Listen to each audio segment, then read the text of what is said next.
tous, bienvenue dans le 24e live de Pitchmaster Psycho. Ça fait maintenant un peu plus d'un an que je fais des lives sur ce compte auprès d'étudiants de master de psychologie et de psychologues. Donc voilà, je vous laisse arriver tranquillement. Aujourd'hui, on va accueillir Charlotte et Hermine qui sont des psychologues qui ont fait un master à Nanterre. Je vais vous retrouver l'intitulé parce que c'est toujours des intitulés très très longs. Bonjour Stella. Ah, les filles viennent de se connecter. Hop, je vais les ajouter. Alors, attendez. Voilà. Et voilà. Hop, je vous invite toutes les deux. C'est bon. Donc, premier live avec trois en tout. On va voir ce que ça donne. Bonjour. Bonsoir. Comment vas-tu? Bah ça va et toi? Ça va bien. T'as une ambiance tamisée autour de toi, c'est Non, c'est sympa. ambiance voiture d'un rendez-vous, enfin de rendez-vous qui n'était pas prévu à l'autre bout de la terre et qui ne m'ont pas laissé le temps de rentrer chez moi. Ah, je vois. D'accord. Bonjour. Bonsoir. Super. Bon, bah ça fonctionne. Ouais, c'est top. On va attendre quelques minutes avant de commencer, mais c'est super. C'est la première fois que je fais un live avec deux personnes en face de moi. Donc trop cool, ça marche bien. Ouais, ça a l'air de bien fonctionner. Ouais. Comment vous allez les filles? Bah bien. Ben, moi ça va. Ça va. Grosse journée, mais ça va. Ouais. Ouais, j'imagine. Moi, c'est pareil là. Là, je sortais de mon mi-temps. J'ai rangé un peu pas mal de choses à l'appartement, ça fait du bien. Et là, comme ça, je me pose avec vous et avec les personnes qui vont nous rejoindre, que ce soit en live ou en replay. Donc, c'est chouette. Ouais, et ça faisait peut-être un bon mois, je pense que j'avais pas refait de live, donc c'est top, c'est super. Je suis contente de pouvoir le faire avec vous. Ah c'est cool. Bah, Oui, nous, c'est notre première, alors on est super contente aussi d'expérimenter un petit peu les lives. oui, vous allez voir, c'est sympa. Je pense on va commencer tranquillement. Voilà, les personnes vont venir un peu au fur et à mesure. Hop. Bonjour l'advisor, je ne te connais pas. Bienvenue à toi. Alors, pour rappeler un petit peu les lives, bonjour Lisa. En fait, c'est des moments où je fais intervenir des psychologues comme vous ou des étudiants de master de psychologie où en fait vous allez pouvoir nous partager votre parcours, votre vécu en tant qu'étudiant et en tant que professionnel. Et une mention spéciale justement à votre compte Instagram Totalipsy que je trouve vraiment chouette et enfin voilà, j'aimerais bien aussi que vous puissiez en parler durant ce live. Donc voilà. Donc vous pouvez vous présenter l'une après l'autre et ensuite on va commencer tranquillement. Bah vas-y, à toi l'honneur, ça. Je Tu veux commence? commencer? Bah comme tu veux. Bon. Bah alors moi c'est Hermine alors ancienne étudiante en psychologie. Alors est-ce que je présente mon parcours dans le détail ou Ouais, Donc ouais. ouais. Bah moi j'ai fait mon parcours de psychologie à l'université Paris-Nanterre. Donc ma licence et mon master. Et j'ai choisi de faire un master psychologie de l'orientation, de l'évaluation et du conseil. Donc voilà, et aujourd'hui, là, je suis psychologue de l'éducation nationale dans un CIO du 78. Voilà. Hmm. Ok, super. Et moi je suis Charlotte. J'ai également fait le master 2 à Nanterre, psychologie de l'orientation, évaluation et conseil, qui a changé entre mon année et celle d'Hermine, vu que nous on n'était pas autant spécialisés dans psychologie d'éducation nationale. Hmm. Et actuellement, je suis psychologue du travail dans une structure qui est présente dans toute la France, où on fait des tests psychotechniques pour la récupération du permis de conduire, des bilans de compétences, des cellules d'écoute téléphonique et en entreprise, de l'accompagnement à la création d'entreprise et des tests de recrutement pour certains clients qu'on a. Voilà. D'accord. En fait, ce que je trouve génial avec votre présentation, c'est que du coup, on se rend compte qu'avec le même master, en fait, on peut faire totalement des métiers différents finalement. Et ça, c'est une vraie question aussi chez les étudiants qui sont en L3 pour la plupart, juste avant de passer la sélection. Là, dans les coachés que j'ai, il y en a beaucoup qui m'ont dit, mais en fait, si je vais dans un master comme le vôtre, en fait, de l'orientation, est-ce que finalement, je vais finir dans l'éducation nationale forcément ou pas? Et voilà, il y avait pas mal aussi de questions autour de ça, donc ouais. D'ailleurs, vous en pensez quoi, vous, par rapport à ça? Alors déjà, pour faire le master 2 psychologie de l'orientation, il y a le socle commun du master 1 qui est psychologie du travail, ergonomie et orientation. Donc, il y a eu, moi, je sais que dans mon année, il y a eu la possibilité pour certaines personnes de changer et de basculer vers psychologie du travail si ça avait été une révélation et qu'il y avait vraiment des notes qui allaient dans ce sens-là. Donc, c'est pas forcément non plus fermé. Et après, je pense que le master, il définit pas du tout qui on est. Enfin, ça permet aussi d'avoir le titre de psychologue et après, rien n'empêche d'aller se former à côté et de se spécialiser dans d'autres domaines ou quoi. Et puis même l'orientation, c'est super large. Enfin, Hermine, elle accompagne des jeunes. Moi, j'accompagne que des adultes, de la création d'entreprise. On fait les accompagnements après des licenciements, tout ce qui va être bilan de compétences, des évaluations. Enfin, on a quand même une partie, on est quand même super large dans ce qu'on peut faire en psycho en étant en orientation parce qu'on a ce volet-là évaluation qui nous a fourni aussi des habilitations à des tests que d'autres psychologues n'ont pas forcément. Et c'est quand même un plus, je trouve, dans ce parcours-là. Ouais, je trouve ça hyper important, tu vois, ce que tu dis sur le fait qu'en gros, les masters ne nous définissent pas en tant que professionnels, parce qu'en fait, comme tu le dis, le diplôme qu'on a finalement, enfin, toutes les trois, c'est psychologue. Dans le numéro Adélie, il y a juste écrit psychologue, qu'importe ce qu'on a fait. J'ai fait aussi un master différent du vôtre sur Paris. Et en fait, on a toutes les trois le même titre. Et finalement, comme tu dis, Charlotte, en fait, ça va être nos expériences, ça va être aussi nos affinités en fonction des cours qu'on a pu avoir, qui vont nous amener, en fait, vers quelque chose qui nous intéresse. Ouais. C'est chouette. Et ça, c'est important parce qu'en fait, là, il y a beaucoup, beaucoup de coachés, que j'ai en ce moment dans le programme Sélection Authentique qui vont avoir très peur de choisir certains masters en se disant, mais du coup, là, je m'enferme dans quelque chose. Alors qu'en fait, pas du tout. Ouais. Puis après, il y a aussi la possibilité de refaire un deuxième master si finalement ça ne nous convenait pas. Alors après, je dis pas que je deviendrai psychologue clinicienne parce que j'ai pas la formation pour aller faire du diagnostic et accompagner dans certaines. Mais après, je peux me former quand même au TCC qui peuvent venir en complément ou quoi. En fait, je peux me former à ce que je veux. Enfin là, je regardais encore, il y a des formations pour tout ce qui est vie conjugale, les choses comme ça. Demain, rien ne m'empêche de dire que je suis psychologue du travail ou alors de me mettre, enfin, et de dire que je suis spécialisée quand même en vie de couple ou alors même me nommer genre coach en vie de couple si je préfère parce que après à partir du moment où on a les parce que finalement à la fac on a le titre de psychologue juste avec des connaissances, des lectures et des cours, donc là je me forme toute seule, je continue de lire du moment où je me sens bien et que j'ai l'impression de maîtriser la chose, rien ne m'empêche de dire que je me suis spécialisée là-dedans après sans forcément avoir le diplôme et voilà.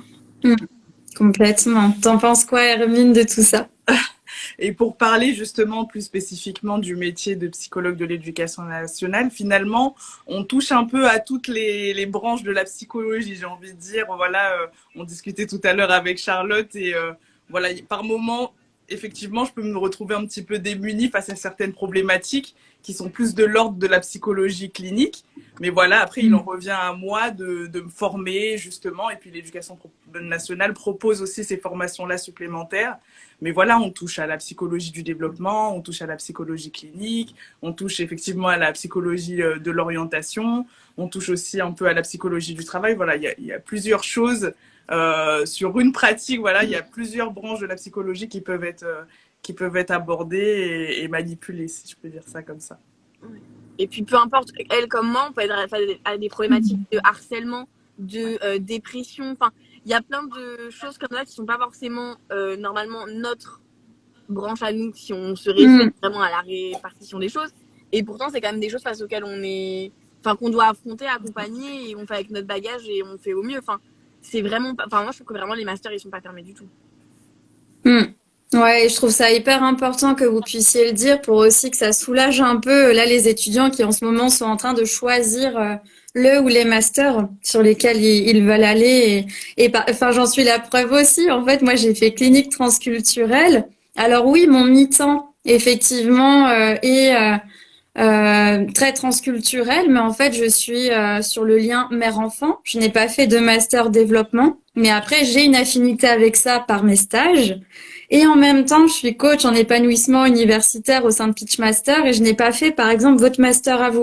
Ouais. Et en fait, c'est ça qui est chouette, c'est de voir que, en fait, on a toute une base, tous et toutes une base, et après, bah, on se forme comme on a envie, par les séminaires, par les DU, par d'autres formations encore, ou même par surtout, j'ai envie de dire, par les expériences en fait, les expériences de stage, entre autres, ou bénévolat, etc. C'est là aussi on va trouver les affinités et puis on évolue aussi dans notre parcours. Peut-être que toutes les deux, par exemple, vous vous dites, j'en sais rien, hein, dans 10 ans, je vais faire autre chose. En fait, il y a autre chose qui va me motiver. Hmm, super. Est-ce que vous pouvez me parler un petit peu du master? Comment est-ce que ça s'est... Ou même d'abord de la licence, j'ai envie de dire. Vous, votre parcours au niveau de la licence, ça s'est passé comment? Comment vous avez rencontré la psychologie, tout ça, tout ça? Bah, je vais commencer. Alors moi, je C'est savais nous le déjà que je voulais parcours faire. de la passionnée. Je savais déjà que je voulais faire psycho au sortir du lycée. Enfin, même sur la terminale, en fait, c'était les cours de philosophie sur l'inconscient, le conscient qui m'avaient bien intéressée et du coup qui m'avaient redirigée. J'hésitais d'ailleurs entre licence philo ou psycho. Puis finalement, j'ai Ouais. choisi psycho.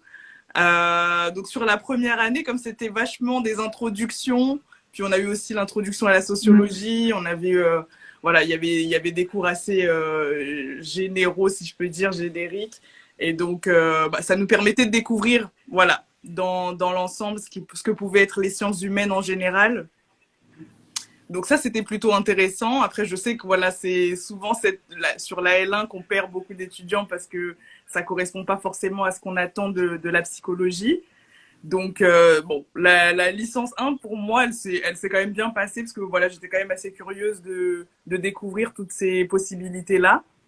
Et puis après, bah, dès la L2, on commence un petit peu à rentrer dans le vif du sujet. Voilà, on a quand même des cours sur les différentes branches de la psychologie, cognitive, développement. C'était en L2 que ça commençait. Donc bon, Hmm. là, à partir de là, on était déjà parti sur l'élan en psycho. Hmm. Ok. Et pour toi, du coup, Charlotte, L1, L2, et ta Alors ça, découverte de moi, je la voulais pas. psycho? Moi, ça n'avait jamais été une révélation la psycho. Enfin, à la base, je voulais devenir J'adore. ostéopathe. Non, mais moi, je voulais être ostéopathe équin canin. Voilà. Waouh, Dans ma génial. petite étude de marché, je me suis rendu compte que c'était pas forcément un secteur très porteur. Et après 5 ans d'études à quelques milliers d'euros, bah, être au chômage, c'était pas forcément la bonne Hmm. solution. Donc, je suis un peu allée en psycho en me disant, j'aime bien écouter les potins des gens. On est parti. Et voilà, fallait trouver quelque chose. Donc, je me suis lancée un peu là-dedans en me disant, bon, on verra bien. Et moi, la L1, ça a été une grosse déception. Parce que vraiment, je pensais que dès le départ, ça allait être comme dans les séries, quoi. J'allais pouvoir écouter des gens, faire de la mise en pratique, un vrai. Et en fait, on s'est retrouvé avec beaucoup de théories, beaucoup de cours de statistiques, anthropologie, Ah oui. sociologie. Là, je me suis dit, mais qu'est-ce que c'est que ça? Heureusement, j'ai fait des très belles rencontres comme Hermine ou quoi, et avec qui on a quand même passé une bonne année, mais je me suis vraiment pas retrouvée dans la première année, et je me suis dit, mais qu'est-ce que je vais faire parce que ça ne me plaît pas. Et c'est pas comme ça que je voyais la psycho. Enfin, en fait, on survolait plein de champs. Une partie m'intéressait pas, et ce qui m'intéressait, on n'allait pas assez dans le détail pour que vraiment je me sente animée de la chose. Et puis même être évaluée avec des QCM et tout ça, vraiment, je me suis dit, mais Oui, qu'est-ce c'est que vrai que où est-ce que je suis arrivée? ça nous a un petit peu traumatisé là, ces QCM, notamment Ouais. les QCM négatifs. C'est vrai que ça, c'est vraiment des périodes qui étaient compliquées pour nous. On soutenait beaucoup, on se Hmm. soutenait bien avant C'est avant bien, les c'est partiels. important. Mais oui, effectivement, Hmm. c'est vrai que cette façon d'évaluer, c'était un peu nouveau pour nous. Enfin, en Ouais. plus, moi, Ouais. je sortais Vous de étiez L. nombreux? Ouais, ouais, ouais. Ouais, vous étiez nombreux, j'imagine, pour qu'on vous fasse des On QCM, était des choses 900, comme ça. je pense. 900, ok, Ouais. d'accord. Et puis il y Nous, avait on aussi des cours était qui servent à rien. Enfin, 300-400 ouais. et on rédigeait tout et ils relisaient tout et ça mettait 2 mois hein, à avoir les résultats, mais ouais, Ouais. ouais, Pour c'était pas moi, QCM. Puis il y avait À des cours Paris pas 13, parlants. je Il y précise. avait des. Ok, donc ouais, donc Paris 13, c'est quand même un peu mieux. Enfin, enfin, c'est plus. Là-dessus, C'est moins la ouais, ouais, jungle, ouais. on passe d'un C'est mode à taille très on humaine. rédige à d'un coup, bah, en fait, vous cochez juste 3 cases et c'est fini. c'est Ah, ça. ok. Ouais, mais c'est important ce que vous dites sur les modalités aussi d'examen parce que ça peut faire paniquer beaucoup d'étudiants en fait. Ce côté QCM en plus à point négatif, j'en ai déjà eu dans d'autres études avant, c'est une horreur. On n'ose rien mettre, on se dit je Oui, mets rien, comme ça au voilà. pire. Ouais. Après, enfin, il faut être conscient que c'est un nouveau mode de fonctionnement. Il y a des cours en distanciel sur des cultures générales, ils appellent ça grand repère, des cours de français qui sont pas forcément parlants et on sait pas pourquoi on les fait. Maintenant, bon, mettez-vous quand même la pression et travaillez. Moi, je suis pas allée à beaucoup de cours. Il y a plein Hmm. de cours qui m'intéressaient pas. J'ai quand même réussi à aller jusqu'en master, à devenir psychologue et pourtant vraiment, je divulguerai pas mes bulletins, mais la première année, c'était pas du tout une année. Enfin, je me serais pas dit que je viendrais psy à la fin. Donc, pression parentale, je pense que tout le monde se rejoint là-dessus. J'ai continué. Deuxième année, c'était un peu plus concret, comme disait Hermine. On allait un peu plus dans le détail. On pouvait aller observer des bébés Oui. pour les cours de psychologie du développement. Ok. Il y avait un peu plus de choses qui se mettaient en place, des cours d'observation. On essayait de faire des simulations d'entretien. Enfin, il y avait encore beaucoup de théorie, mais c'était déjà un peu plus intéressant. Et vraiment, je pense que le mieux de la licence, ça reste la L3, où là, vraiment, on a la découverte du stage et on prend toutes les matières en plus en profondeur. Enfin, vraiment, la psychopathologie, on a vraiment étudié Freud, des textes. Enfin, vraiment, j'ai adoré. Et il y a cette côté, nous, où en deuxième semestre de la L3, on se spécialise dans la matière qui nous intéresse le plus pour, du coup, tendre vers le master qu'on voulait faire. Et donc, j'avais Hmm. choisi psychologie clinique parce que moi, je voulais Ok. travailler avec des enfants autistes et trisomiques. C'était vraiment, mais c'est encore ma plus Ouais. grande passion dans ce monde. J'adore. Et la sélection après a fait que bon on fait des choix aussi et il faut trouver, il faut essayer de se faufiler parce que malgré tout la fac c'est quand même beaucoup de liberté. Donc j'ai un peu fait ma petite crise d'adolescence pendant la licence à essayer de pas aller où j'allais pas à forcément tous les cours ou quoi, donc ça met pas non plus les meilleurs résultats. Il y a quand même beaucoup de concurrence parce que quand on voit qu'il y a 80 places dans le master de clinique ou 40, je sais plus, et que finalement on est 600 à le demander, enfin même en étant la meilleure élève, ça met quand même la pression. Hmm. Et après, c'est un peu du hasard. Enfin, moi, je sais qu'orientation, j'y suis arrivée totalement par hasard. Enfin, Hermine, depuis le départ, elle me disait oui, moi, je veux Oui. faire du travail. Moi, je l'avais plus travail, mais n'importe. Enfin, non. Moi, c'était que clinique. Je comprenais pas les gens qui voulaient faire autre chose que clinique. C'était pas de la psycho. Et finalement, l'orientation, c'était pas forcément le master le plus demandé. Donc, j'avoue que j'ai un peu tenté en mode coup de bluff pour essayer d'avoir une place en master. Et je me suis dit, OK, au moins, j'aurais fini Hmm. ici. Après, j'en ferai ce que je voudrais. Et arrive en master 1, psychologie du travail, ergonomie, une révélation. J'ai jamais été aussi brillante de toute ma vie, je pense. C'était incroyable. Vraiment, Génial. j'ai adoré les cours. Enfin, c'était incroyable. Vraiment, j'ai pas d'autre mot que. Faites le master 1, psychologie du travail à Nanterre. C'est incroyable. Faut Les la profs sont banderole. formidables. Ouais. Mais non, mais du coup, dans le plus petit groupe, on est beaucoup plus dans le détail. Les profs, ils sont vraiment passionnés. Enfin, il y a un vrai truc qui fait que c'est vraiment intéressant. Hmm. Et puis après, Master 2, psychologie de l'orientation, finalement, j'ai pas du tout regretté parce que j'ai adoré l'aspect évaluation. Et puis, je sais pas, du coup, c'était pas juste le stéréotype de la psy qui écoute les gens et qui est là pour juste diagnostiquer, mettre dans des cas. C'est vraiment de l'accompagnement et on va vers un objectif commun. Et que tu sois dépressif ou bipolaire, finalement, je m'en moque parce que moi, mon objectif, Hmm. c'est que tu te sens bien dans ton travail, c'est que tu t'évolues dans le bon sens et qu'on trouve l'orientation dans laquelle tu te sentiras le mieux et dans laquelle tu t'épanouiras le mieux, quoi. Ok, c'est super. En tout cas, toutes les deux, dans vos métiers, vous êtes ultra complémentaires. Vous pourriez complètement créer un cabinet en libéral et go, go, go, quoi, non? Il me Bah, semble.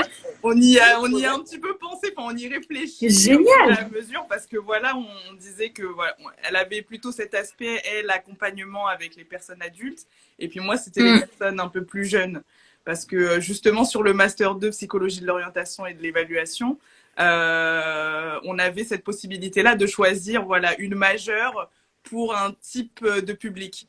Et donc voilà, moi j'avais choisi public jeune. D'ailleurs, sur ma promo, on n'était que trois personnes à avoir pris le public jeune. Il y a beaucoup Ah plus ouais. de demandes pour le public adulte.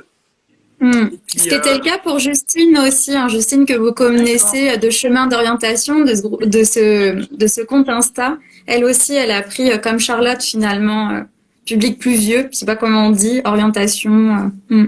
Après, juste alors, Ouais. mon année à moi, on n'avait pas le choix. Enfin, nous, on avait vraiment que les cours Hmm. adultes, quelques cours spécialisés, mais on n'avait pas le choix. Eux, ils avaient vraiment le choix de dire, OK, quelle tendance tu veux donner à ton parcours. Alors que moi, j'ai pas vraiment eu le Hmm. choix et peut-être que j'aurais plus pris enfant parce que j'adore quand même moi, le problème, c'est que j'ai pas de public favori, quoi. Enfin, Ouais, t'évolues avec ce qui arrive Ouais. et avec ton envie aussi du moment, j'ai envie de dire. Mm. C'est chouette. Et toi, du coup, Hermine, alors comment ça s'est fait ta scolarité, j'ai envie de dire, presque. Bah, du coup, alors, moi, sur la fin de. Donc, on était à Mm. la licence 2, arrivé à la licence 3. Donc, bah, comme Charlotte disait, voilà, c'était super intéressant. Des cours où on va un petit peu plus en profondeur. Et puis, moi, j'avais choisi, du coup, la spécialisation en travail. Donc, j'étais au cœur de ce que je voulais déjà un peu faire. Après, bon, moi, j'ai eu un petit incident sur la licence 3. C'est d'ailleurs là que nos chemins se sont un petit peu séparés et qu'on a avancé en quinconce. C'est que moi, j'ai pas pu avoir mon stage en licence 3. Alors, je me suis pris plus de 300 refus en termes de Waouh. stage. Alors, Ok. pourtant, c'était voilà, un stage en psychologie du travail et de l'orientation. Donc, j'avais pensé que ça allait être plus facile et Mm. finalement, non. Donc, voilà, bah, j'ai pas eu mon stage. J'avais une promesse de stage et finalement, ça n'a pas pu aboutir. Donc, mais sauf que j'ai été prévenue très en retard. Donc, du coup, ça n'a pas pu se faire sur la première année de licence 3. Donc, très déçue. Finalement, bah, j'ai refait une licence 3 uniquement pour valider voilà, les enseignements en rapport avec le stage. Et donc voilà, bon après ça m'a permis aussi d'avoir une année où je pouvais un petit peu travailler, mettre de l'argent de côté et puis bah, c'était ok, Mm. hein. C'était ok. Ouais. Puis Mm. à l'issue de cette année-là, du coup, moi j'ai pas du tout ressenti la sélection pour le master parce que comme disait Charlotte, moi je savais déjà que je voulais faire le master orientation. Et donc finalement à l'université de Nanterre, quand on choisit le master travail, ergo et orientation, on doit déjà dire ce qu'on envisage sur le master 2 pour que la place elle soit réservée. Donc voilà, Mm. moi j'avais déjà dit que mes intentions c'était de finir en master 2 orientation et donc effectivement ben comme il y avait beaucoup de places, j'ai pas du tout ressenti de sélection, j'étais prise presque d'office. Donc voilà, après sur le Mm. master 1, c'était sympa de pouvoir voir le côté plutôt RH, le côté plutôt ergonomie, en gardant toujours à l'esprit que moi c'était vraiment l'orientation qui m'intéressait. Et puis arrivé en M2 orientation, bah, c'était voilà, Mm. pas de révélation particulière, je savais que ça allait me plaire. Mm. Et comment vous expliquez toutes les deux le fait qu'il y ait aussi peu de personnes en fait qui aillent justement dans le master orientation plutôt enfant? Pourquoi il y a si peu de personnes qui y vont? À mon sens, moi, je pense que c'est parce que justement, les étudiants ont à l'esprit, voilà, la notion de psychologue de l'éducation nationale. C'est qu'on pense que c'est vraiment le Que seul, ça ferme. voilà, Ouais. c'est le seul Mm. métier accessible avec cette majeure-là. Et pourtant, non, voilà, il y a des cabinets qui recrutent pour de l'orientation spécifique aux jeunes. Moi, j'ai fait aussi certains stages en mission locale. Et en mission locale, ils sont très preneurs voilà, de professionnels de l'orientation pour les jeunes. Moi, je sais que voilà, j'ai Super. mis en place plein de choses dans les missions locales, des ateliers. C'était très preneur de toutes ces compétences-là. Ouais, Mm. ouais, c'est vrai que c'est surtout un mauvais jugement du master parce que finalement, on regarde, on a été quand même bien formé à tous les outils d'évaluation et les tests psychotechniques. Et je me dis qu'une personne qui veut finalement travailler dans le recrutement, bah, ça nous permet de nous distinguer juste du master ressources humaines. Parce que là, finalement, on arrive avec quoi? Si on fait juste le master travail, on n'a pas le bagage Ouais. non plus pour aller faire du recrutement parce qu'on n'a pas d'outils supplémentaires. Il nous manque aussi les techniques de recrutement et on a juste les, euh, les problématiques de bien-être au travail, ces choses-là. Alors que nous, en orientation, vraiment, avec tous les tests qu'on a eus, bah, aujourd'hui, si je veux faire du recrutement, enfin, là, j'en fais déjà, on a ce bagage en plus pour pouvoir dire, OK, moi, je suis psychologue, j'ai des habilitations dans des tests de personnalité, des tests d'intérêt, et je peux Mm. les mettre en avant et les vendre à un éventuel client si je veux me mettre en libéral. Je peux les vendre même à une entreprise en disant, OK, vous n'avez pas de psychologue actuellement, mais prenez-moi parce que moi, avec moi, les recrutements, bah, je propose des tests de personnalité, je sais mener des entretiens, enfin, je saurais tirer le meilleur des gens et identifier leurs points forts comme leurs points faibles. Et je pense qu'on se dit trop, je vais faire du recrutement, donc ça va être psychologie du travail. Ouais. Et puis il n'y a pas beaucoup de communication non plus sur l'orientation. Enfin, il ne fait pas partie de ces masters qui sont présents dans toutes les universités C'est comme vrai. la clinique et la psychopatho. qu'on entend toute la journée, alors que selon les projets, il y a des fois où, enfin, il y a des gens qui ont fait clinique pour finir psychologue de l'éducation nationale.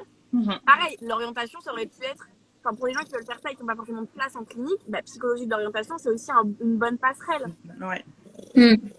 Et tu vois, ce que je trouve intéressant aussi, c'est que la tendance actuelle, en fait, est à la réorientation. Il y a énormément de personnes qui ont la trentaine, quarantaine, qui se réorientent complètement au niveau métier. Et c'est ultra porteur. Du coup, je trouve ça tellement étonnant qu'il n'y ait pas tant d'étudiants que ça qui s'intéressent à cette branche-là, on va dire, de la psycho, parce que c'est ultra porteur d'un point de vue travail. Ouais, non, mais c'est sûr. Et puis après, pour les gens qui veulent aussi se mettre après en libéral ou autre, ça reste un secteur où il y a de plus en plus de personnes qui s'installent pour faire du coaching de jeunes, pour les aider à trouver leur orientation, les aider dans les sélections. Et même, voilà, comme tu dis, juste les adultes.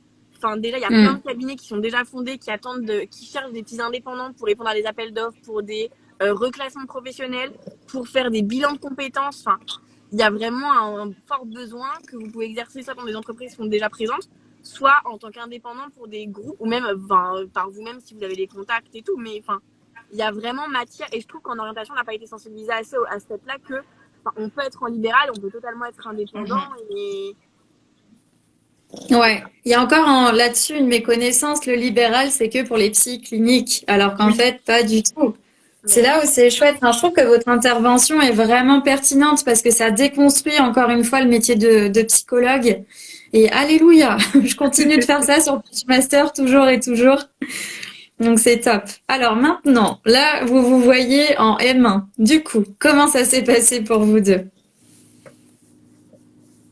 Comment ça? L'une ou l'autre. Quand vous étiez en M1, comment ça s'est passé? Bon alors, moi globalement, le M1, ça s'est bien passé. J'ai pas ressenti la marge peut-être au niveau des attendus. J'ai pas ressenti la marge entre la licence et le master. Après, peut-être que c'était plus intéressant et donc du coup beaucoup plus abordable et on s'impliquait peut-être un petit peu plus, je pense. Nous, en Master 1, on avait déjà un mémoire à faire. Donc ça, c'était peut-être le plus gros travail à faire sur toute l'année du M1. Moi, j'ai fait ça sur les personnes en situation de handicap au travail, comment améliorer leurs conditions. Donc voilà, c'était un sujet très intéressant. Après, bon, c'est tombé sur la première année du Covid. Donc du coup, c'était très compliqué d'aller chercher l'information au niveau des travailleurs. Voilà, c'était compliqué d'avoir des entretiens en fait avec ces personnes-là.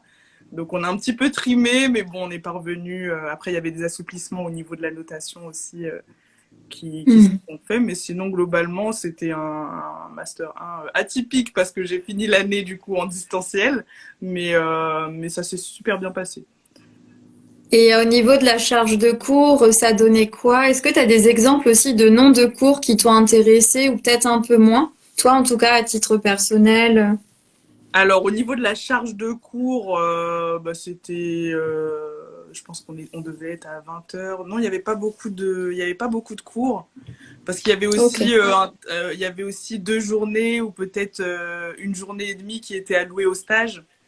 Donc, du coup, on avait aussi cette possibilité-là. Ouais.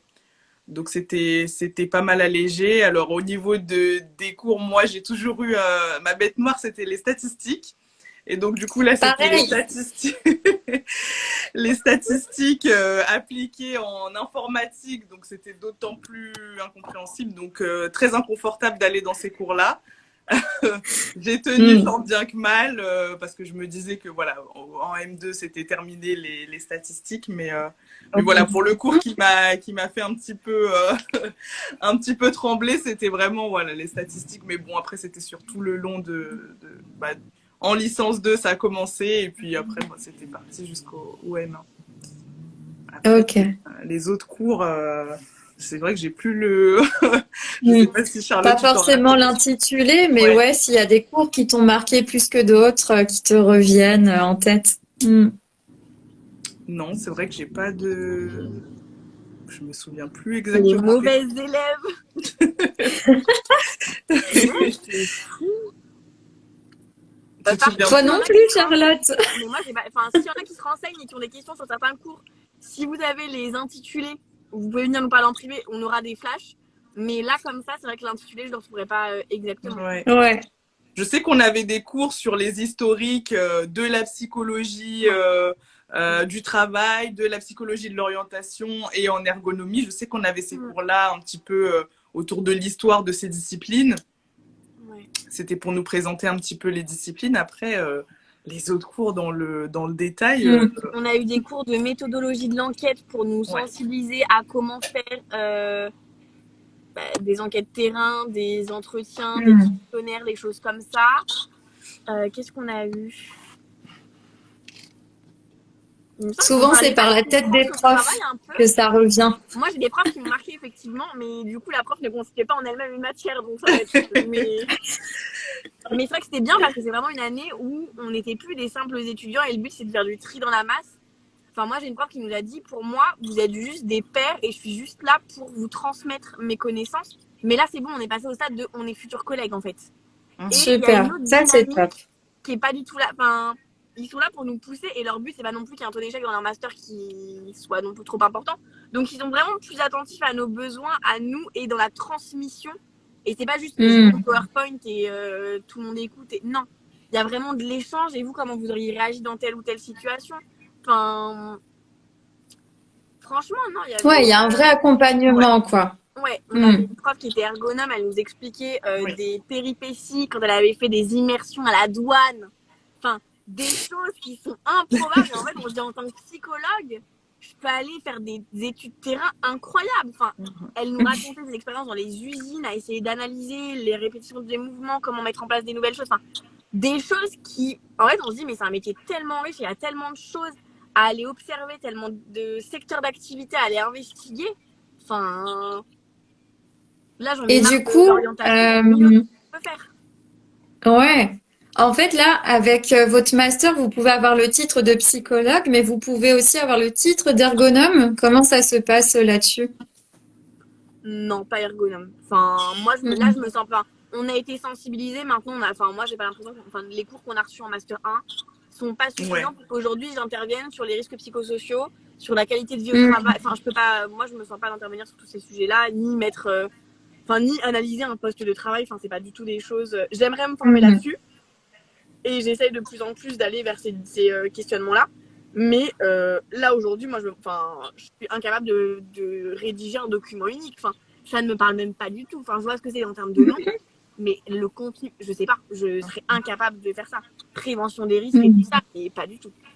Et à juste titre, je pense que aussi les élèves, les étudiants avec qui on était mélangés sur le M1 ne pourraient pas du coup conduire un entretien de conseil en orientation comme nous on l'a fait, parce que c'est vraiment des spécificités qui ont été bien élaborées sur l'année du M2. Et ce que je trouve top, en fait, c'est que ça vous sensibilise aussi. Je trouve, aux deux métiers, finalement, ça vous sensibilise. Vous savez un peu ce que fait l'un et ce que fait l'autre. Par exemple, moi, en tant que psy-clinicienne, je ne sais pas exactement ce que fait un ergonome. C'est vraiment quelque chose qui, pour moi, est hyper brouillard. Est-ce que vous pourriez un petit peu le définir avec vos propres mots? C'est quoi un ergonome, en fait?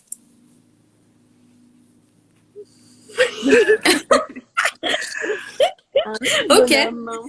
Non, je vais interviewer un ergonome alors. Non, après, on a été sensibilisés, ça remonte quand même à déjà 3 ans et on n'a pas. Enfin, c'était quand même une introduction assez légère et on n'est pas non plus allé trop dans le détail ou quoi, mais j'ai l'impression que vraiment l'ergonome dans une structure, il est là pour prévenir les risques. Les problèmes de mal de dos parce qu'il y a des ports de charge, ça peut être un poste de travail qui n'est pas adapté parce que moi, je sais par exemple, tous les jours, je travaille sur un ordinateur portable. Hier, il y a un ingénieur ergonome, donc les fonctions sont relativement les mêmes, qui est venu et qui m'a dit, mais en fait, il faut surélever ton écran, avoir un clavier, un écran à côté, une souris avec le tapis, avec le coussin. J'ai dit, mais ça sert à rien, j'ai pas besoin d'avoir le... Et en fait, il m'explique qu'avec le canal carpien, quand je suis avec une souris, ça tape sur ma table. Donc en fait, et en fait, ils expliquent le fonctionnement du corps et comment le quotidien peut l'impacter. Du coup, leur rôle, c'est un peu de prévenir pour éviter qu'on se retrouve avec un limbago parce qu'on n'a pas géré le déplacement du disque intervertébral. Enfin, plein de trucs comme ça sur lesquels on se dit, bon, bah oui, ok, si je me baisse comme ça, je sais que je vais avoir mal au dos. mais ils vont peut-être nous expliquer comment ça marche et comment mettre en place des actions préventives ou en tout cas des solutions pour pas tomber dans ces problématiques-là. J'adore ton explication, je trouve que c'est très clair, très imagé et très clair.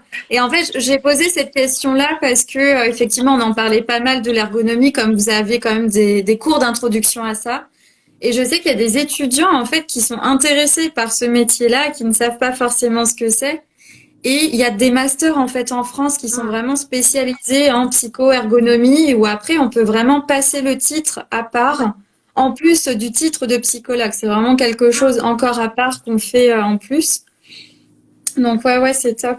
Mais je pense que le fait d'avoir fait master 1, ça crée des appétences et derrière on peut essayer de se former et il y a peut-être plus de facilité aussi. Après, pareil, si vous avez des questions en ergonomie, vous pouvez nous les poser, on peut essayer d'y répondre. Et si on peut pas y répondre, on a toutes les deux des connaissances de gens de master 1 qui sont partis en ergonomie. Oui. Qui pourront nous donner des super. informations et on pourra vous les transmettre, il n'y a pas de souci là-dessus. C'est top. N'hésitez pas à me les envoyer sur Pitchmaster. Moi, c'est vrai que j'aimerais bien en interviewer des ergonomes pour justement un peu sensibiliser les étudiants en fait au master que vous avez fait encore et à la diversité en fait de métiers qu'on peut faire avec ce master. Et du coup, pour toi, Charlotte, les stages, ça a donné quoi en master? Alors, les stages, en Master 1, j'ai eu beaucoup de mal à trouver un stage, alors que j'avais trouvé assez facilement en L3, inversement à Hermine. Du coup, j'ai fait mon stage. En L3, t'avais fait quoi, du coup, pour reprendre dans l'ordre? Psychologue de l'éducation nationale. Mais en école maternelle et primaire. Ouais. Et ça m'a. Mais du coup, là, il y a plus l'aspect clinique, je pense, qu'orientation, mais c'était incroyable. Vraiment, j'ai adoré. C'était. Voilà, après, il y a aussi une partie de moi qui aurait bien aimé être prof à un moment pour les enfants. Donc... Tu veux tout faire. Ouais. T'as plein de vies en une, comme les chats. C'est fou. C'est ça. Du coup, c'était super. Franchement, c'était assez sympa. Et du coup, c'est là où j'ai commencé à un peu manipuler les tests avec le WISC. Et du coup, j'ai pas mal aimé. En Master 1, du coup, je me suis dit, je suis en travail, il faut que je fasse du recrutement. Je sais pas pourquoi, mais buter là-dessus. À fond. Donc, j'ai fait du recrutement. C'était pas mal. Après, le recrutement dans des services recrutement d'entreprise et le recrutement qu'on peut faire en tant que psychologue, c'est pas du tout la même chose. Enfin, je sais que là, moi, actuellement, je suis vraiment dans passation de tests, analyse et essayer de comparer ce qui ressort et ça. Alors que là, j'étais juste dans je traite des mails, j'imprime des CV, j'appelle les candidats et on est vraiment dans un truc un peu mécanique. Ça fait très RH. Enfin, sans... Ça fait un peu plus RH, je trouve. Ouais. C'est ça. Et l'aspect psy, il ressort pas du tout. Et c'était intéressant, c'était une belle expérience. Maintenant, j'ai rien appris sur moi et j'ai pas eu l'impression d'être utile en tant que psychologue. Enfin, juste j'avais l'impression d'être une personne en plus pour décrocher le téléphone et poster des annonces sur le site du Pôle emploi. Enfin, vulgairement dit. Donc faites quand même attention et bien peut-être préciser quand on vous prend dans un service de recrutement vos tâches. Parce que juste traiter les CV et recevoir les candidats en entretien, un entretien de recrutement, c'est pas du tout un entretien comme on a appris à le mener depuis la L1. C'est juste des questions basiques. Qu'est-ce que vous voulez comme salaire? Qu'est-ce que vous avez fait dans la vie? Vos atouts, vos points faibles. Pourquoi vous et pas un autre? Et il n'y a pas vraiment... Enfin, on veut juste des réponses rapides. On n'attend pas d'aller dans la profondeur. Enfin, après, ça dépend des entreprises, évidemment, mais il faut bien se méfier de ça. Et du coup, Master 2, j'ai intégré un cabinet de coaching en outplacement, donc reclassement professionnel. Et du coup, on a accompagné des personnes qui avaient été licenciées à cause de plans sociaux. Et c'était vachement bien. Parce qu'il y avait ce truc de, avant de les accompagner dans leur projet professionnel et d'entamer une sorte de bilan de compétences, il y avait toute cette phase de, on les accompagne dans l'acceptation, le deuil de ce qu'ils ont vécu avant, parce que malgré tout, ils n'avaient pas été tous entre 20 et 40 ans dans la même entreprise. Et petit à petit, quand le deuil commence à être à faire et qu'ils commencent à rebondir, bah nous, on est là pour les pousser encore plus haut et ok, qu'est-ce qu'on fait? Où est-ce qu'on identifie les compétences? On essaie de les transférer à d'autres métiers et qu'est-ce qu'on peut faire aujourd'hui pour que vous puissiez vous reconstruire et vous épanouir ailleurs? Ok, waouh, c'est hyper complet ce que tu as fait effectivement en M2. Tu as fait sur quoi ton mémoire en M1 et en M2 du coup? En Master 1, je l'ai fait sur les transitions professionnelles extrêmes. Genre par exemple les gens qui quittaient des métiers de bureau pour devenir... maraîcher. Voilà, c'est ça. Maraîcher, beaucoup de peluche. J'ai eu une prof d'espagnol qui est devenue sophrologue. Enfin vraiment des changements de vie où il n'y a vraiment pas de point commun. Et le but, c'est d'identifier un peu les soutiens qu'ils avaient pu rencontrer, les freins, leur motivation. Enfin, vraiment plein d'aspects comme ça. Et en Master 2, je l'ai fait sur la construction de sens au travail. auprès des personnes en recherche d'emploi suite à un licenciement. Donc, comment elles se reconstruisent, comment elles arrivent à retrouver du sens dans un nouvel emploi après une déception comme elles avaient pu la connaître. C'est hyper en lien, je trouve. Parce que j'ai l'impression, je sais pas ce que tu as trouvé sur ton mémoire en M1, mais j'ai l'impression que les personnes qui se sont reconverties, qui ont changé totalement de métier, en fait, c'était souvent pour justement une quête de sens. Et ouais, génial. Du coup, ça a un vrai fil rouge. Ouais. Ouais, j'adore. Super. Attendez, je reprends ma petite fiche. Ok. Quoi d'autre? Au niveau des notes, vous diriez que c'est qu'est-ce qu'on demande en fait pour rentrer dans votre master? Est-ce que vous pourriez en même temps redire un petit peu l'intitulé du master comme il est assez long et voilà, qu'est-ce qu'on demande comme pièce dans votre master? Qu'est-ce qui est vraiment important selon vous, selon ce que vous pensez? Alors, du coup, l'intitulé du master, c'est psychologie de l'orientation, de l'évaluation et du conseil. Du coup, conseil professionnel et en orientation. Et du coup, au niveau des notes, c'était les prérequis un peu pour pouvoir accéder au master. Ouais. J'ai pas eu connaissance des notes, peut-être qui regardaient un peu plus particulièrement la spécialité qui avait été prise sur le semestre, le second semestre en fin de licence 3. Je pense qu'ils regardaient principalement ça. Et après, peut-être un petit peu au niveau des statistiques. Enfin, je pense que c'était un peu général. Hein. J'ai pas eu de son de cloche au niveau des attentes et des matières spécifiques sur lesquelles il fallait avoir un niveau un peu plus élevé. Parce que bon, après, moi, je suis toujours passée un peu ric-rac. Hein. Moi, je me situe à peu près à 11-12 de moyenne. Hein. Donc, Ouais, ça c'est important que tu le dises parce qu'il y a énormément de coachés qui ont peur de ça, qui me disent mais ça sert à rien que je rentre dans ton programme, de toute façon j'ai 11 de moyenne. Je fais mais non justement, viens, on va travailler sur le reste, c'est le reste qui est important, c'est pas les notes, loin de là. Après, je pense que, enfin, moi, dans notre master, je sais que les notes, bon, ils les regardaient et je pense qu'à 8, on pouvait peut-être pas forcément y rentrer. Maintenant, je pense que notre master, c'était pas là où c'était le plus important. Après, peut-être qu'il y a d'autres masters où quand effectivement il y a 600 demandes pour 80 places, peut-être que les notes, il y a un niveau un peu plus exigé, mais je pense que vraiment le plus important, c'est de sentir que la candidature a été personnalisée et c'est toute la partie projet professionnel et même comment dire, les promesses de stage. Parce que y a plein de gens qui rentrent dans les masters qui vont abandonner en cours de route parce que le projet n'était pas clair. Parce qu'il y a plein de gens qui vont intégrer le stage et finalement pas le valider. Enfin, le master n'est pas le validé parce qu'ils n'ont pas de stage. Et vraiment, moi, ce que j'ai ressenti, c'est qu'à partir du moment où on a un projet professionnel quand même bien fondé, et même si vous avez fait une autre, enfin moi j'ai fait clinique avant, donc peut-être qu'il y a des petits liens, mais j'ai su justifier pourquoi j'avais fait ce choix-là et pourquoi aujourd'hui, bah en fait ce choix-là, c'était bien, il m'a apporté tout ça, mais aujourd'hui j'ai compris telle et telle chose qui me permettent de dire que je veux intégrer votre master et avec votre master, voilà ce que je veux faire.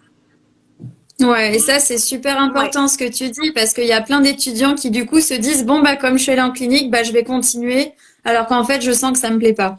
Donc c'est top que tu puisses dire bah non en fait c'est à vous de retravailler votre dossier et de mettre en valeur ce que vous avez envie pour aller dans le master que vous souhaitez. Ouais. Et vraiment, je pense que le projet professionnel est vraiment un des éléments les plus importants. Je pense à la même hauteur que les notes finalement parce qu'ils préféreront un élève à 12 qui a un projet qui est béton et qui sait où il va plutôt qu'une personne qui a 15-16 mais qui fait le master parce que bon bah je fais clinique parce que c'est clinique et que tout le monde connaît la clinique mais je sais même pas ce que je vais faire derrière parce que j'ai pas forcément de projet parce que je suis perdue dans mon orientation et que c'est pas plus percutant que ça. Et puis c'est hyper vrai.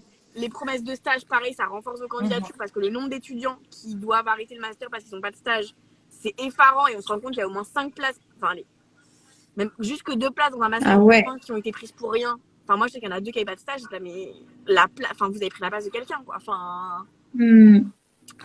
Et nous, ils nous ont demandé aussi je sais plus s'ils nous avaient demandé nos sujets de mémoire, mais selon les masters, ils demandent aussi des éventuels sujets de mémoire. Et pareil, après, on vous demande pas d'avoir déjà la problématique posée, mais juste avoir des pistes de réflexion et commencer à les articuler ou quoi, ça peut être vachement intéressant parce que ça leur permet de comprendre, comprendre comment ça se passe Ouais, complètement. Salut Hélène. Donc il y a Tikita qui demande, mais du coup c'est de la psychologie clinique, votre master. Est-ce que ça donne le titre de psychologue clinicien? Non, on a vraiment le titre de psychologue Ça de donne, l'orientation, de l'évaluation et du conseil. Mais après, il y a quand même beaucoup de dimensions qui sont en lien avec la clinique. Après, on se base pas sur le DSM, on fait pas de diagnostic, mais on accompagne. Enfin, moi, je sais que j'accompagne des gens qui sont en dépression, qui traversent du deuil, qui, enfin, plein de thématiques comme ça qui sont à fond clinique, mais comme c'est dans le cadre du travail, bah c'est à moi qu'on les envoie et bah c'est à moi de gérer tout ça, quoi. Donc non, pareil, on moi, n'est pas psychologue de clinicienne. ouais. Pareil, moi, au quotidien, par exemple, psychologie en CIO, en gros. Bah, alors moi, c'est plutôt Pas ça. que. C'est plutôt Là. ça. Mais du coup, effectivement, moi aussi, au niveau clinique, j'utilise beaucoup, je manipule pratiquement tous les jours, voilà, le whisky. Et on nous demande, en tout cas dans les établissements, une expertise, voilà, parce que on est le seul interlocuteur finalement qui peut manipuler tout ce qui est donné, voilà, psychométrique et clinique. Et effectivement, du coup, comme on est le premier interlocuteur, ben, on est aussi obligé d'être au point et au clair avec ces notions-là. Donc, c'est ce que j'expliquais au début du live, c'est que finalement, voilà, il y a quelques notions en clinique qui reviennent et qui sont essentielles dans la pratique. Mais en tout cas, Complètement. psychologie du CIO parce que oui, on peut traiter de problématiques auprès de jeunes et d'orientation. Maintenant, on peut aussi travailler dans des cabinets d'accompagnement à l'orientation des jeunes, sans tomber dans les CIO et les psychologues de l'éducation nationale. Et il y a vraiment tout ce pan-là aussi d'accompagnement professionnel, de réorientation, de transition. Enfin, vraiment toutes ces choses-là qui sont aussi psychologues de l'orientation. Donc, c'est vraiment sur un public à la fois, ça peut être les maternelles, les primaires, les collégiens, les lycéens, les jeunes adultes. Et à partir du moment, enfin, vraiment, c'est l'orientation tout au long de la vie. Donc, on est à la fois dans la clinique, un peu dans le développement et un peu dans le travail, quoi. On est un peu couteau suisse de la psycho. Du coup, Tikita demande, et du coup, on travaille dans quel genre de structure, institution? Est-ce que vous avez vraiment des noms à citer de structures assez précises avec votre master? Bah, des missions locales, tout ce qui est associatif, mais plutôt associatif dans l'accompagnement. Là, moi, je pense vraiment aux associations dans l'accompagnement de la réinsertion bah, des jeunes ou des personnes adultes, pour le coup. Bah, CIO, effectivement. Dans les écoles? Écoles, lycées, etc., etc., universités? Oui, université, c'est vrai qu'on a eu beaucoup d'offres en plus qui sont passées. Ouais, mais c'est plus du coup dans la partie VAE, je trouve qu'il y a de la demande. Ouais. Ouais, donc VAE, validation des acquis par l'expérience. Ouais. C'est ça, ouais. Tout ce qui et après, tous les cabinets de coaching, que ça soit après reclassement professionnel, d'orientation des jeunes, de coaching professionnel, ils recherchent pas mal de psychologues aussi.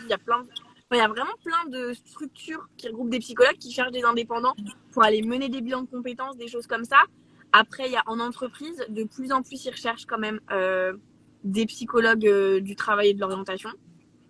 Après, moi, je suis dans une entreprise où on est prestataire d'autres entreprises pour tout ce qui est recrutement et tout ça. Donc, c'est assez varié. Et oui, du coup, une activité en libéral, c'est totalement possible. Avec Hermine, on va peut-être se lancer peut-être. Dans 2 ans. Et elle pourra proposer à la fois du coup des tests, on va proposer à la fois des tests de QI, des tests d'orientation et gérer n'importe quel public sur des questions d'intérêt professionnel, d'orientation, accompagner dans la sélection en master, vraiment c'est créer plein d'outils d'orientation, des ateliers pour travailler, voilà, la lettre de motivation, le CV, voilà, un peu tous ces outils-là. Il y a plein de choses à faire. Il y a plein de choses à faire. Trop de choses à faire.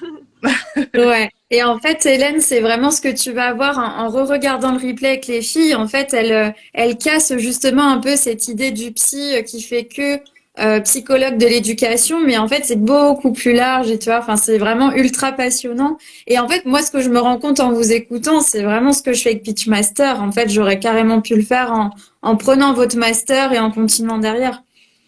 C'est assez fou de voir du coup le lien parce que je comprends totalement ce que vous êtes en train de dire. Ok. Et donc Tikita demande, ça se rapproche presque de la neuropsy alors aussi. Je pense que là, Clinique plutôt. autant il y a des fois où on arrive à, où je pense qu'on a quand même les compétences d'arriver à la place de psychologue clinicien. Mais alors là, neuropsy, je pense qu'on arrive en complément, mais il y a certains stades où on n'a pas la capacité d'analyser les clichés cérébraux, de faire vraiment de faire des examens un peu plus poussés comme pourrait le faire un neuropsy. Vraiment, nous, on est vraiment sur des tests, tests de QI, tout le monde peut faire. Tous les psychologues peuvent le faire, c'est pas. Neuropsy, ça commence à être vraiment spécialisé et assez pointu. Bah, pour le coup, après, on travaille quand même, moi, dans ma pratique, je travaille beaucoup en complémentarité avec des neuropsychologues. Voilà, moi j'apporte tout ce qui est bilan WISC et puis après il y a passation de tests un peu plus type neuropsychologique et pour le coup voilà c'est un peu avec tout ça qu'on essaie d'adapter, de mettre des accompagnements pour les élèves un peu plus portés. Voilà. Ok. Est-ce que les filles, vous auriez des conseils à donner? Là, on imagine, vous avez quelqu'un en face de vous, par exemple Hélène, qui nous regarde, et vous avez envie de lui donner des conseils pour aller dans ce master. Qu'est-ce que vous lui diriez, même en règle générale, à toute personne qui veut entrer dans un master? Croire en soi, pas hésiter à se mettre en avant, prendre le temps de bien définir son projet professionnel. C'est bien, on a fait une licence de psychologie, la suite logique c'est d'aller en master. Maintenant, le master, ça correspond pas au projet de tout le monde. Il faut aussi, il y a des gens qui, avec juste une licence, arrivent à rebondir, à proposer des choses vraiment incroyables. Donc, pas forcément se focaliser sur le fait de, après la licence, il faut faire un master. Et bien prendre le temps de bien choisir, parce qu'on parle beaucoup, encore une fois, de clinique et psychopathologie, mais il n'y a pas que ça. Et finalement, moi, je me rends compte que faire que j'abuse, mais faire du diagnostic, c'est pas forcément ce qui me correspondait. Donc, vraiment prendre le temps, je pense, de bien faire, d'avoir un projet professionnel clair et s'accrocher, parce que malgré tout, le master, les mémoires, c'est quand même un autre rythme. Et il y a beaucoup de moments de doute et de moments où on se dit, mais qu'est-ce que. C'est bon, j'en ai marre de lire, j'en ai marre de rédiger, je vais arrêter, en fait, ça n'a aucun intérêt et j'aime pas ça.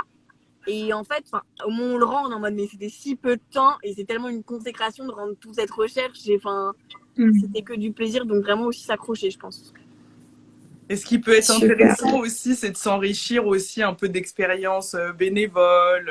Là, je sais qu'ils proposent beaucoup aux étudiants de faire voilà, un peu de bénévolat dans certaines associations et tout. Ça peut être super intéressant pour déjà pour avoir des pistes de stage, mais aussi voilà, pour découvrir un petit peu plus en détail une filière de la psychologie, même si elle est un petit peu plus éloignée du master que vous choisissez.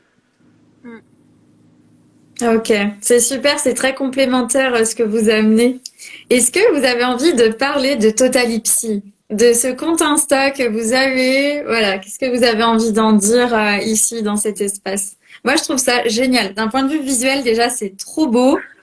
Bon, ok. D'abord, je parle juste pour dire tout ça, mais c'est hyper chouette. Enfin, moi, je me reconnais beaucoup dans les posts en tant que femme. Ça me parle énormément.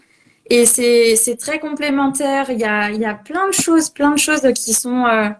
qui sont traitées, qui amènent à avoir une réflexion derrière un peu sur qui on est, qui on veut être, etc. Et c'est très presque philosophique. Enfin voilà, j'aime beaucoup, j'adore votre compte. Merci. C'est un peu rassurant parce qu'on est aussi sur une période où on se pose vachement de questions sur le compte, justement. On se dit, est-ce qu'on propose pas un peu trop de choses en psychologie et qu'on survole un petit peu peut-être les sujets qui nous tiennent à cœur. On aimerait bien voilà, rentrer un peu plus en profondeur sur certains sujets. Donc, c'était un Charlotte, peu tu nous fais pas un accident là? Non. Non, mais le parking, il est en train de fermer, donc il faut que je change d'endroit. C'est la première fois que je vois un live dans une voiture qui roule. C'est génial. Non, mais il fallait que Charlotte le fasse. Dans ma vie. Et oui, mais c'est pas de ma faute.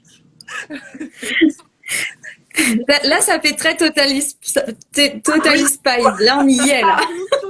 Ah, c'est vrai que là, pour le coup, c'est une belle illustration. Non, mais ouais. Pardon, je t'ai coupé, Hermine. Non, mais oui, c'était ça, voilà. Nous, on est un petit peu, on se pose un petit peu des questions, voilà. On essaie de proposer un maximum de choses. Et en même temps, on aimerait voilà, traiter des sujets plus en profondeur. Donc, on se pose la question de est-ce qu'on ne réduit pas l'offre de ce qu'on propose pour voilà, cibler plutôt soit l'orientation, soit le bien-être, soit... Voilà, on essaie un petit peu de voir. Mais pour l'instant, en tout cas, c'est tout ce qu'on propose sur ce compte-là. Ouais. Ok, et du coup, vous êtes 3, hein, c'est ça? Est-ce que vous pouvez parler un petit peu de Emma qui n'a pas pu être là ce soir, mais pour expliquer peut-être un petit peu son parcours, ce qui l'a amené à être community manager, du coup?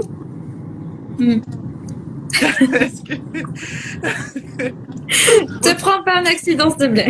Non, c'est pas ça, c'est que moi, j'ai réfléchi à Emma, donc elle a fait le début de licence avec nous. Ouais.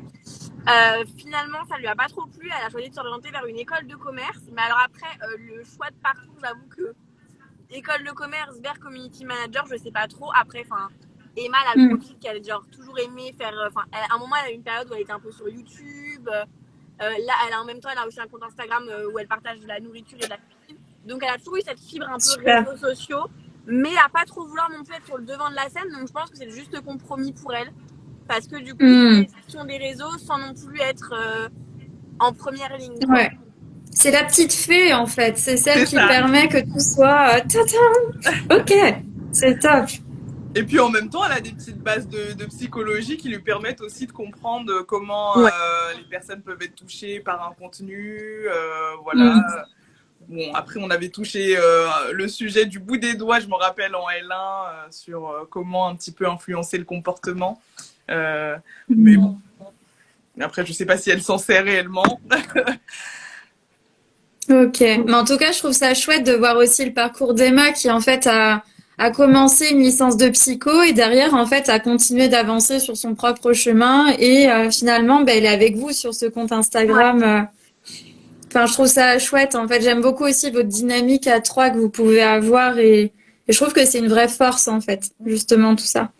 Bah, le but, c'était vraiment de partager notre côté psychologue où on est là aussi pour répondre aux questions, accompagner des gens s'il y a besoin ou autre. Et en fait, allier un peu, genre, on partage nos vies de femmes et qu'est-ce que c'est vraiment la réalité, en avoir marre et manger gras de temps en temps. Enfin, mis la vie de femme, mis la vie de psychologue et c'est assez complémentaire. Et puis, du coup, un peu une partie community manager qui finalement touche tout le monde parce qu'on a, enfin, ça intéresse un peu tout le monde derrière de la scène. Donc voilà. Complètement. Et là, vous aimeriez faire évoluer le compte comment dans les prochains mois? Vous avez une idée Justement, on est en plein questionnement parce que du coup, on sait pas trop. Enfin là, on sait pas vraiment trop comment le faire évoluer. Et c'est vrai que du coup, on a un stade où il n'y a pas non plus encore beaucoup d'abonnements, donc on n'a pas non plus le retour et les besoins des gens. Et donc, on ne sait pas trop y répondre forcément. Donc, on est en pleine réflexion là-dessus. Mais ça va continuer d'évoluer. Il y aura toujours du contenu. La question, c'est de savoir comment. Mais toujours de la psycho, mais après, savoir quelle thématique on traite, dans quelle profondeur et ce genre de questions. Ok. Donc, si en tout cas, là, suggestion, n'hésitez pas. C'est ça. Ouais, c'est ce que j'allais dire. J'allais dire vraiment, enfin, toutes les personnes qui se sentent appelées par le compte Insta Totally Spice, allez-y. Allez-y. Totalipsy. Bah, du coup, je confonds les deux. Et vraiment, allez-y. Enfin, c'est top. En fait, c'est plein de petits conseils. C'est comme ça, en tout cas, que moi, je le vois pour l'instant. C'est plein de petits conseils au quotidien. Je trouve que c'est assez ciblé sur les femmes. En tout cas, c'est comme ça que je le ressens et c'est très chouette. Plein de petites choses. C'est rapide à lire. C'est très fun. On voit aussi effectivement des moments de vos vies et je trouve ça chouette aussi. Et ouais. Non, c'est, à mon avis, il y a un bel avenir pour ce compte et ouais. On va essayer Bon, mais super. Est-ce que vous avez envie de rajouter quelque chose avant qu'on se quitte là pour ce soir? En tout cas, moi, ce serait avec plaisir pour vous retrouver sur un autre live ou ailleurs. Voilà, avec plaisir. Surtout qu'on est dans la même région. Donc ça, c'est cool. Non, moi j'ai pas énormément de choses à rajouter. Voilà, postuler, n'hésitez pas à postuler sur le master psychologie de l'orientation, de l'évaluation et du conseil. Il y a beaucoup de choses à faire, il y a beaucoup de choses à voir. Il faut être un petit peu curieux et puis voilà, il y a de multiples débouchés. Je sais qu'on n'a pas tout dit. Mais voilà, c'est quand même un master qui en vaut la peine en tout cas. En tout cas, moi, je suis pas déçue de mon expérience. Et toi, Charlotte? Bah moi je rejoins pas mal Hermine. Venez dans notre master, c'est vraiment trop génial. Voilà, et n'hésitez pas si vous venez à Nanterre à nous réclamer. Voilà, comme ça, comme ça on aimerait intervenir.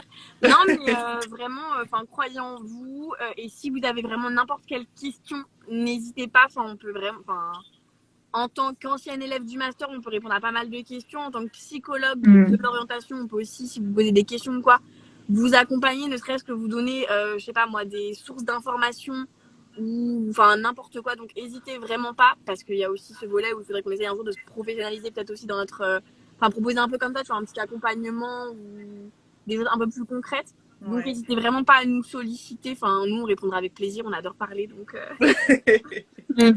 C'est super. Et puis, s'il y a d'autres questions qui vous viennent sur le master qu'on n'a pas évoqué, n'hésitez pas. Et si vraiment on en a 10 000 auxquels on n'a pas répondu, on fera une partie 2 de live et voilà. Oui, complètement. Et oui, par rapport à votre fac d'origine, honnêtement, n'hésitez pas à les contacter via vos profs que vous avez eus et qui y sont toujours. Parce qu'en fait, moi, c'est un de mes profs qui est venu me voir et qui m'a demandé si je pouvais intervenir.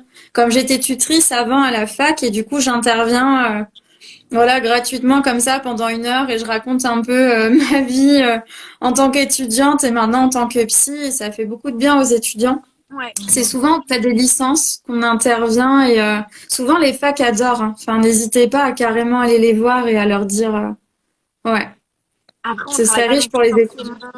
Après, faut que ça coïncide aussi parce que là, je vois Hermine, elle travaille pas non plus à côté de la fac. Donc, le temps de finir, d'y aller, Ouais, on impose un cours de 18h à 20h. On sait tous que personne n'aimait ça. Et moi, là, je suis vachement mobile dans mon activité. Là, l'après-midi, j'étais en Normandie. Là, je peux pas faire le trajet jusqu'à Nanterre et arriver. À part si les gens veulent des interventions de 20h à 21h et avec plaisir.